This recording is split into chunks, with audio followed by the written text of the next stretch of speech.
उपवास म्हटलं की सर्वात आधी विचार येतो ते म्हणजे साबुदाणा खिचडी, साबुदाणा वडा आणि खूप सारे तळणीचे पापड वेपर्स।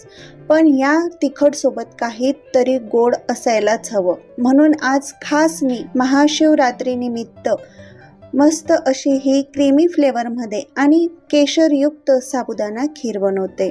चवीला अतिशय सुंदर लागते, असं वाटतं की तुम्ही बासुंदीच खातायत। इतकी सुंदर ही साबुदाण्याची खीर बनून तयार होते, तेही अगदी काही मिनिटातच। तर चला बनवायला सुरुवात करूया।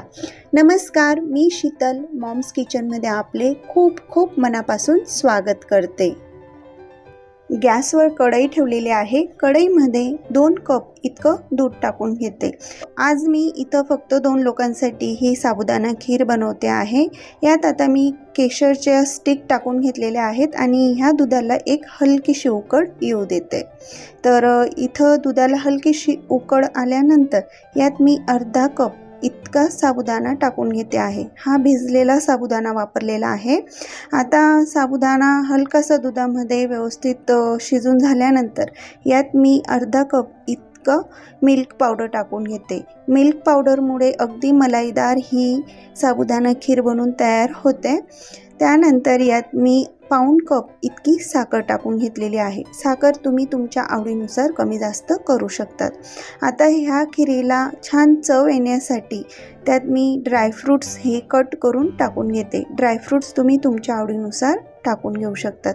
आता ह्या खीरला छान एक उकळ येऊ द्यायची आहे, म्हणजे साबुदाणा हा दुधामध्ये व्यवस्थित तरंगेल अशा प्रकारे आपल्याला ही खीर व्यवस्थित शिजून घ्यायची आहे। तर बघू शकतात काही मिनिटातच ह्या खीरला छान उकळ आलेली आहे मस्त, आणि यावर साबुदाणा सुद्धा तरंगायला लागलेला आहे, म्हणजे परफेक्ट इथं आपला हा साबुदाणा शिजलेला आहे।